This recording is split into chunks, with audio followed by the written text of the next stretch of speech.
എല്ലാവർക്കും നിസാനാസ് കിച്ചണിലേക്ക് സ്വാഗതം. ഇന്ന് നമ്മൾ ചെയ്യാൻ പോകുന്നത് ഒരു പുലാവിൻ്റെ റെസിപ്പിയാണ്. വെജിറ്റബിൾ പുലാവാണ്. കുക്കറിലാണ് ഞാനിതിവിടെ ചെയ്തെടുത്തിരിക്കുന്നത്.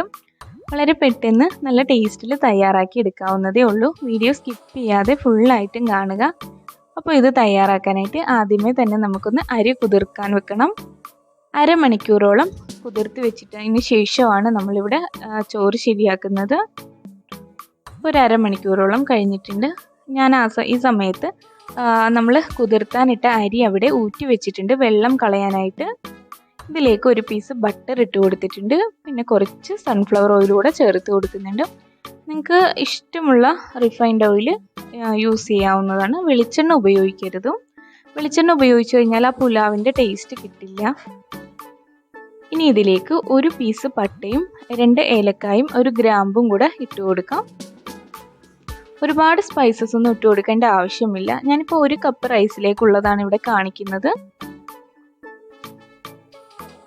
ഇനി ഇത് ഈ ബട്ടറിൽ കിടന്നൊന്ന് റോസ്റ്റ് ആയിട്ട് വരണം. അതിൻ്റെ ഫ്ലേവറൊക്കെ അതിലേക്കൊന്ന് ഇറങ്ങി കിട്ടണം.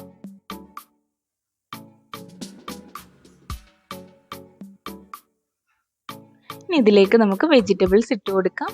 ഞാനിവിടെ ഒരു ചെറിയ പീസ് ഉരുളൻകിഴങ്ങും ഒരു ചെറിയ പീസ് ക്യാരറ്റ് 2-3 ബീൻസ് ആണ് എടുത്തിരിക്കുന്നത്. ഒരുപാട് വെജിറ്റബിൾസ് ഒന്നും ചേർക്കേണ്ട ആവശ്യമില്ല. ഇത് ഞാനാണ് ബട്ടറിൽ കിടന്നിട്ട് നല്ലതുപോലെ ഒന്ന് വാടി വരട്ടെ. ഒത്തിരി നേരം വേണ്ട, ഒരു 2 മിനിറ്റോളം മതി. ആ വെജിറ്റബിൾസിലേക്കൊക്കെ നല്ലൊരു ഫ്ലേവർ കിട്ടാൻ വേണ്ടിയിട്ടാണ് കുറച്ച് നേരം ഇങ്ങനെ ഒന്ന് റോസ്റ്റ് ചെയ്തെടുക്കുന്നത്. ആവശ്യത്തിന് ഉപ്പ് കൂടെ ഞാൻ ചേർത്ത് കൊടുത്തിട്ടുണ്ട്. ഇതിലേക്ക് കുറച്ച് ഗ്രീൻ പീസ് ആണ് ചേർത്ത് കൊടുക്കുന്നത്. നല്ലതുപോലെ കുതിർത്ത് വെച്ചതിന് ശേഷം പകുതിയോളം വേവിച്ച ഗ്രീൻ പീസ് ആണിത്. നിങ്ങൾക്ക് ഇഷ്ടമുണ്ടെങ്കിൽ ചേർത്ത് കൊടുത്താൽ മതി, ഓപ്ഷണലാണ്. വെജിറ്റബിൾസ് ഒക്കെ അതുപോലെ നിങ്ങൾക്ക് ഇഷ്ടമുള്ളതെല്ലാം ചേർത്ത് കൊടുക്കാം. ഓവറായിട്ട് ചേർത്ത് കൊടുക്കണ്ട. ഇതാ നല്ലതുപോലെ വെജിറ്റബിൾസ് ഒക്കെ ഒന്ന് റോസ്റ്റായി കിട്ടിയിട്ടുണ്ട്. ഇനി ഇതിലേക്ക് നമുക്ക് റൈസ് ഇട്ട് കൊടുക്കാം. റൈസ് വെള്ളം കളഞ്ഞതിന് ശേഷം വേണം ഇതിലേക്ക് ഇട്ട് കൊടുക്കാൻ. എന്നിട്ട് നല്ലതുപോലെ ഒരു 2 മിനിറ്റോളം മിക്സ് ചെയ്തെടുക്കണം. ഇതിൽ കിടന്നിട്ട് ഈ ബട്ടറിൽ കിടന്ന് നല്ലതുപോലെ ഒന്ന് റോസ്റ്റ് ചെയ്തെടുക്കണം. ഇങ്ങനെ ചെയ്തെടുക്കുമ്പോൾ ഗുണമെന്ന് പറഞ്ഞാൽ അരി നല്ലതുപോലെ വെന്ത് വരുമ്പോഴത്തേക്കും ചോറ് വിട്ട് നമുക്ക് കിട്ടും, കുഴഞ്ഞു പോവാത്ത രീതിയിൽ. അതുപോലെ തന്നെ ചോറിനൊരു നല്ല ടേസ്റ്റും ആയിരിക്കും, ഒരു പ്രത്യേക ഫ്ലേവറും ടേസ്റ്റും കിട്ടും ഇങ്ങനെ ചെയ്തെടുത്തു കഴിഞ്ഞാൽ.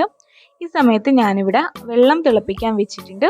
1 കപ്പ് അരിക്ക് 1.25 കപ്പ് വെള്ളമാണ് എടുത്തിരിക്കുന്നത്. 2 കപ്പ് വെള്ളം എടുക്കണ്ട. ഓൾറെഡി നമ്മൾ ഒന്ന് കുതിർത്തിയ അരിയുമാണ്, പിന്നെ കുക്കറിലാണ് ചെയ്തെടുക്കുന്നത്. അതുകൊണ്ട് 1.25 കപ്പ് വെള്ളം വെച്ചാൽ മതി. ഇനി വെള്ളം ഒന്ന് നല്ലതുപോലെ തിളച്ചതിന് ശേഷം മാത്രം നമുക്ക് കുക്കർ അടച്ചു വെക്കാം. ആവശ്യത്തിന് ഉപ്പ് കൂടെ ഇട്ട് കൊടുത്തിട്ടുണ്ട്. തിളക്കാതെ കുക്കർ അടച്ചു വെക്കരുതും. നല്ലതുപോലെ തിളച്ചതിന് ശേഷം മാത്രം അടച്ചു വെക്കാം. അതുപോലെ തന്നെ 1 ഫിസിൽ മാത്രമേ കേൾപ്പിക്കാവുള്ളൂ. 2 ഫിസിൽ കേട്ട് കഴിഞ്ഞാൽ ചോറ് വല്ലാതെ അങ്ങ് കുഴഞ്ഞു പോകും. 1 ഫിസിൽ കേൾപ്പിച്ചതിന് ശേഷം ഫ്ലെയിം ഓഫ് ചെയ്തിട്ട് അതിൻ്റെ ആ ഒരു പ്രഷർ പോകുന്നത് വരെ നമ്മളൊന്ന് വെയിറ്റ് ചെയ്യുക.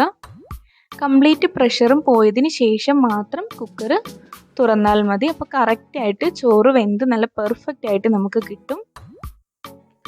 ഒരു മീഡിയം ഫ്ലെയിമിൽ വെച്ചിട്ടാണ് ഞാനിതിവിടെ കുക്ക് ചെയ്തെടുക്കുന്നത്. ഹൈ ഫ്ലെയിമിലും വെക്കേണ്ട, ലോ ഫ്ലെയിമിലും വെക്കേണ്ട, ഒരു മീഡിയം ഫ്ലെയിമിൽ വെച്ചാൽ മതി. അതാ 1 ഫിസിൽ കേട്ടിട്ടുണ്ട്. ഞാനിപ്പോൾ ഇവിടെ കുക്കർ ഓഫ് ചെയ്തിട്ടുണ്ട്. ഇനി നമ്മളായിട്ട് ഇതിൻ്റെ പ്രഷർ കളയരുതും. അതവിടെ ഇരുന്നിട്ട് ഒരു 10-12 മിനിറ്റോളം കഴിയുമ്പോഴേക്കും ഓരോരുത്തരുടെ കുക്കറിൻ്റെ ആ ഒരു പ്രഷർ അനുസരിച്ചാണ് ഇരിക്കുന്നത്. എനിക്കൊരു 12 മിനിറ്റ് കഴിഞ്ഞപ്പോഴേക്കും കംപ്ലീറ്റ് പ്രഷറും പോയതിന് ശേഷം ഞാനിതിവിടെ തുറന്നു കൊടുത്തിട്ടുണ്ട്. അതാ ചോറെല്ലാം നല്ല പെർഫെക്റ്റ് ആയിട്ട് വന്നിട്ടുണ്ട്. ഇനി ഇതൊന്നും നമുക്ക് മിക്സ് ചെയ്തെടുക്കാം. ഓവറായിട്ടിട്ട് കുത്തി കുഴച്ചെടുക്കരുതും. ജസ്റ്റ് ഒന്ന് ഇളക്കി മറിച്ചെടുത്താൽ മതി. ഇതിങ്ങനെ ഇളക്കി ഒന്ന് യോജിപ്പിച്ചെടുത്തതിന് ശേഷം ഒരു 5 മിനിറ്റ് കൂടെ ഒന്ന് വെക്കുക. അപ്പോഴത്തേക്കും റൈസ് എല്ലാം നല്ലതുപോലെ വിട്ട് നല്ല പാകത്തിനായിട്ട് വരും, നല്ല പെർഫെക്റ്റ് ആയിട്ട്. അപ്പോൾ ഇതാ ഇവിടെ പുലാവ് റെഡി ആയിട്ടുണ്ട്. ഈ റെസിപ്പി നിങ്ങൾക്ക് ഇഷ്ടമായെങ്കിൽ ഒന്ന് ലൈക്ക് ചെയ്യുക. എല്ലാവരും ഒന്ന് ട്രൈ ചെയ്ത് നോക്കിയിട്ട് ഫീഡ്ബാക്ക് അറിയിക്കുക. അതുപോലെ തന്നെ എൻ്റെ ഈ ചാനൽ നിങ്ങൾക്ക് ഇഷ്ടമാവുന്നുണ്ടെങ്കിൽ ഒന്ന് സബ്സ്ക്രൈബ് ചെയ്യുക. ആ ബെല്ലൈക്കൺ കൂടി ഒന്ന് അമർത്തുക.